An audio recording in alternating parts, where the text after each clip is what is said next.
Hi అండి. Hello, ఎలా ఉన్నారండి? మేమైతే చాలా చాలా బాగున్నాం. మీరు కూడా చాలా చాలా బాగుండాలని కోరుకుంటూ ఇదిగోండి ఈరోజు మీకోసం పులిహోర గోంగూర చేసి చూపిస్తున్నాను. చూడండి, ఇది 4 కట్ల గోంగూర అండి. అదే కొండ గోంగూర అంటాం కదా, ఎర్ర గోంగూర. అది శుభ్రంగా ఒలుచుకొని ఇది మొత్తం కడుక్కొని నీళ్ళన్నీ ఒలికిపోయిన తర్వాత ఒక గంట సేపు అట్లా పొడి క్లాత్ ఉంటుంది కదా, కాటన్ది, దాని మీద వేసి ఆరబెట్టుకోండి బాగా. ఇలా ఏమాత్రం తడి ఉండొద్దు, తడి తగలొద్దండి. ఈ గోంగూరకి ఇదిగోండి ఇది చింతపండు. ఇది ఇప్పుడు మనం వాటర్ పోసి ఉడకబెట్టుకోవాలన్నమాట. శుభ్రంగా కడుక్కొని వాటర్ పోసి ఉడకబెట్టుకుంటాము. ఈ చింతపండు కరెక్ట్గా 100 గ్రామ్స్ ఉందండి. దీనికి సరిపోతుంది. ఇదిగోండి ఎండుమిర్చి, ఇవి ఎండుమిర్చి 100 గ్రామ్స్. ఇంకొంచెం 4 కాయలు ఎక్కువ ఉంటాయేమో. ఇదిగోండి ఇవి మినపప్పు, అది శనగపప్పు, ఇవి మినపప్పు, ఇవి వెల్లుల్లిపాయలు ఇంతవి 4 రెబ్బలు. దాంట్లో కావాల్సిన పదార్థాలు ఇవన్నీ: ధనియాలు, మెంతులు, జీలకర్ర, ఆ వెల్లుల్లిలో మిగిలినవి అనమాట. ఇవి ఇంతవరకు వేయిస్తాను చూడండి. ఇదిగోండి, దీంతో ఇలా 2 గరిటెలు వేసుకోండి. పల్లి ఆయిల్, ఇది కూడా అంతా పల్లి ఆయిల్ అండి. కొంచెం ఎక్కువ 3 వేసానండి, 3 వేసుకోండి. ఇప్పుడు గోంగూర వేయించుకుందామండి.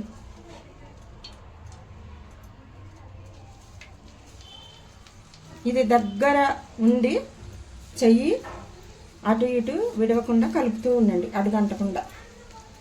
చక్కగా మగ్గిపోతుంది. అటు ఇటు కదలొద్దు, 5 నిమిషాల్లో అయిపోతుంది. ఇదిగోండి గోంగూరలో మటుకు దీంతో 5 గంటలు పట్టిందండి. ఆయిల్ ఎక్కువ పడుతుంది దీంతో. అది పులిహోర గోంగూర అంటే కొంచెం ఎక్కువ వేసుకోండి, లేకపోతే మళ్ళీ అడుగంటుతుంది. మళ్ళీ నేను ఇలా చెప్పానని అనుకోవద్దు, కొంచెం ఎక్కువ వేసుకోండి. ఏం కాదు, మనకి ఇప్పుడిప్పుడే అయిపోదు కదా, కొన్ని రోజులు నిలబెట్టుకుంటాం కాబట్టి కాస్త ఆయిల్ ఎక్కువ ఉంటేనే బాగుంటుంది. వేగిందండి, ఇదిగో ఇలా వేయించుకుంటే చాలు. ఇదిగోండి ఇవన్నీ మనం వేయించుకుని అన్నీ చల్లగా అయిన తర్వాత మిక్సీ పట్టుకోవడం. నేను చూపిస్తాను మళ్ళీ మిక్సీ పట్టేటప్పుడు. మెంతులు బాండి పెట్టుకున్నాము, పల్లి నూనె. ఇది పల్లి నూనెతోనే చేసుకోండి, బాగుంటుంది. ఇది వేడెక్కింది చూడండి, మెంతులు వేసేసాను. ఇదిగోండి ధనియాలు, ఇదిగోండి జీలకర్ర,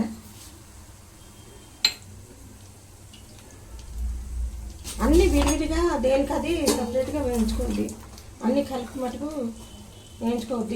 ఇవి 3 కలిపేసాం కదా, ఇక మిగతా అన్నీ విడివిడిగా వేయించుకుందాము.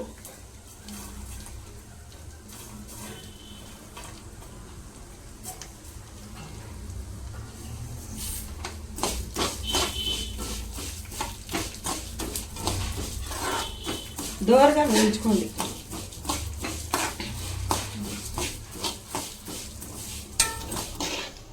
ఇవ్వండి ధనియాలు, మెంతులు, జీలకర్ర వేసాం కదా, ఇలా లైట్గా కలర్ రాగానే తీసేసుకోండి.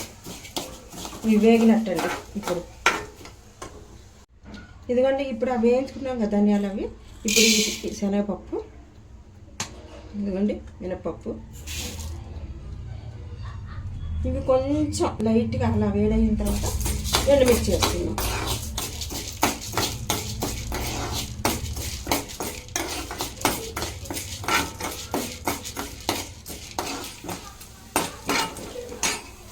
ఇదిగోండి ఎండుమిరపకాయలు 100 గ్రామ్స్ ఉంటుందండి. ఇది ఖచ్చితంగా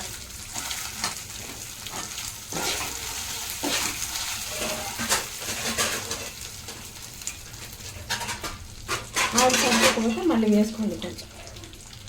కొంచెం అడుగంట మటుకు అంటనివ్వకండి.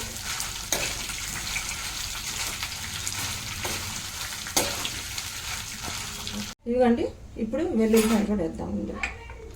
మరి కొంచెం పచ్చివాసన లేకుండా కొంచెం లైట్గా. ఎండుమిర్చి వేగిపోయాయి, ఇవి శనగపప్పు వేగాయి, మినపప్పు వేగాయి. ఇప్పుడు వెల్లుల్లిపాయలు వేసి ఊరికే 2 నిమిషాలు అలా.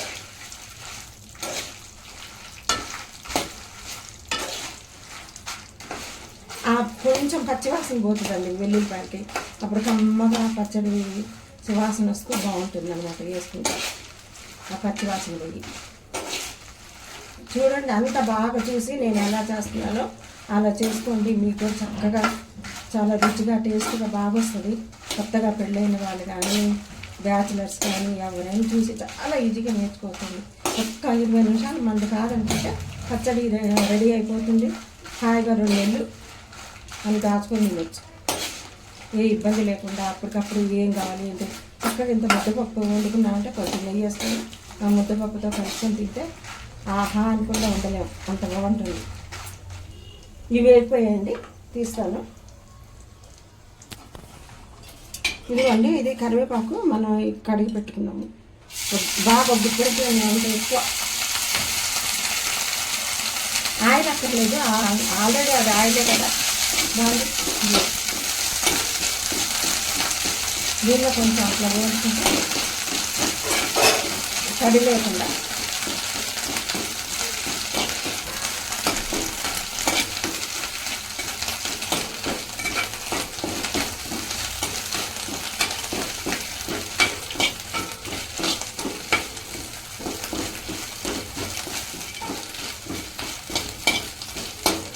ఏమాత్రం తడి ఉంచకండి, శుభ్రంగా పొడిగానే ఉండాలి.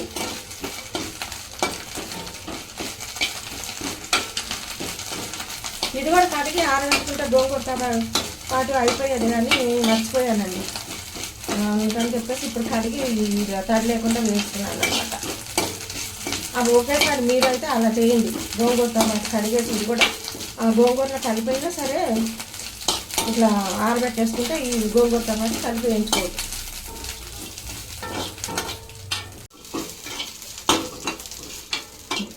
చూపి ఉడికిపోయింది. ఎందుకంటే చింతపండు ఉడికించి చూడండి ఎలా ఉడికించుకోవాలి. ఇంకా ఇదిగోండి చింతపండు ఇట్లా ఉడికించుకోవాలి. ఇది ఒక 100 గ్రామ్స్ ఉంటుంది. కొంచెం కొంచెం 100 గ్రామ్స్ మీద ఇంకొంచెం అనుకోండి, ఒక 125 150 కన్నా తక్కువ అనుకోండి, 100 కన్నా ఎక్కువ అంత ఉంటుంది. దీంట్లో కరెక్ట్గా కొంచెం వాటర్ పోసుకొని మనం దగ్గరికి ఉడికించుకోవాలండి. ఇదిగో ఈ చెంబుతోటి ఈ చెంబు వాటర్ పోసాను, ఇంకా కొంచెం అంత వాటర్ పోసేసి ఉడికిస్తున్నా. బాగా దగ్గరకు ఉడికించుకోవాలండి ఇది చింతపండు. ఇదిగోండి, మనం పులిహోర గోంగూరకి అన్నీ రెడీ చేసి పెట్టుకున్నాం కదా. ఇదిగో మిక్సీ వేస్తున్నాను చూడండి. ఇదిగోండి ఇవన్నీ కలుపుకున్నాము. మిర్చి, ధనియాలు, మెంతులు, జీలకర్ర, శనగపప్పు, మినపప్పు, ఎండుమిర్చి, కరివేపాకు ఇవన్నీ వేయించంగా వేటికవి విడిగా అన్నీ కలిపి కొంచెం మెత్తగా, మరీ మెత్తగా పట్టద్దు, కొంచెం కచ్చాపచ్చగా పట్టండి. ఇదిగోండి ఈ మిర్చి, ఇవి ధనియాలు, మెంతులు, జీలకర్ర, ఈ శనగపప్పు ఇవన్నీ వేసినాక ఇట్లా అవుతుంది చూడండి. ఇలా వేసుకోవాలి. ఇప్పుడు ఇందులో ఉప్పు, ఉడకబెట్టిన చింతపండు, వేయించి పెట్టుకున్న గోంగూర వేసి మిక్సీ పట్టినాక మళ్ళీ చూపిస్తానండి మీకు. ఇదంతా ఇలా మిక్స్ చేసుకున్నాక ఎలా అవుతుంది మనకి చక్కగా. ఉప్పు, కారము, అంతా చింతపండు. ఉప్పు మీకు చూపించలేదు కదా నేను ఇందాక వేసేటప్పుడు. ఇదిగోండి ఈ గ్లాస్ తోటి సగం గ్లాస్ వేసానండి, సరిపోయింది దీనికి సాల్ట్.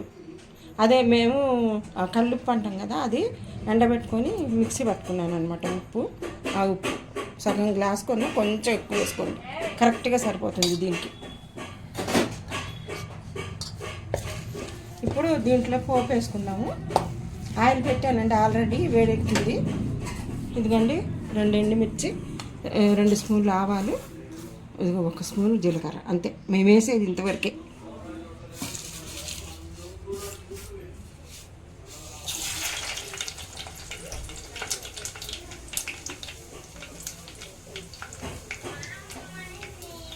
ఇదిగోండి అవి చిట్టుబట్టలు ఆడిన తర్వాత కొంచెం వేగనగానే దీంట్లో పోసేసుకొని కలిపేసుకోవడం పచ్చట్లో.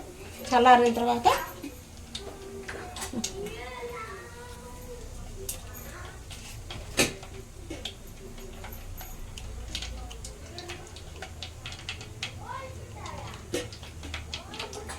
ఇదిగోండి ఇంత ఇంగు వేయండి.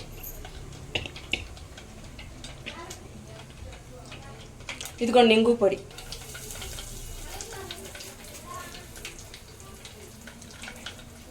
వేగిందండి పోపు. ఇది తీసేసుకొని దీంట్లో కలిపేసుకుందాం పచ్చట్లో.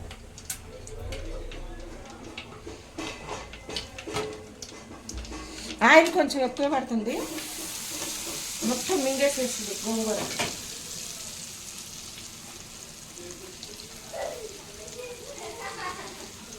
కొంచెం ఎక్కువ వేసుకోండి. మొత్తం కలిపిన తర్వాత మనకి అంత దాంట్లో కలిసిపోతుంది, అంత బయట కనిపించదు అనమాట. రైస్లో కానీ దీంట్లో కలుపుకున్నప్పుడు తినేటప్పుడు కనిపిస్తుంది. ఆయిల్ ఎక్కువే పడుతుందండి బాగా. దోశల్లో తినొచ్చు, ఇడ్లీలో తినొచ్చు, రైస్లో తినొచ్చు. నేనే చెప్పేస్తున్నాను కదా. గోంగూర చూసారా ఎన్ని రకాలుగా ఉపయోగించుకోవచ్చా మనం. ఇంకా నేను చాలా చేస్తానండి గోంగూరతోటి, చూపిస్తాను మీకు అవన్నీ. గోంగూర శనగపప్పు పులుసు కూర, గోంగూర పప్పు అన్నీ ఇంకా చాలా చేసుకోవచ్చు. మటన్లో, రొయ్యల్లో, ఎండు రొయ్యల్లో, పచ్చి రొయ్యల్లో, చికెన్లో అన్నిట్లో వేసుకోవచ్చు గోంగూర. ఎందుకంటే ఇలా అవుతుంది. ఆహా ఏమి రుచిరా అనకుండా ఉండలేరు నేను చేసిన ఈ పులిహోర గోంగూర తిని. ఉంటానండి. నేను వేసినవి అన్నీ కరెక్ట్గా సరిపోయినాయి. లైక్ చేయండి, షేర్ చేయండి, సబ్స్క్రైబ్ చేసుకోండి. ఉంటానండి. బాయ్.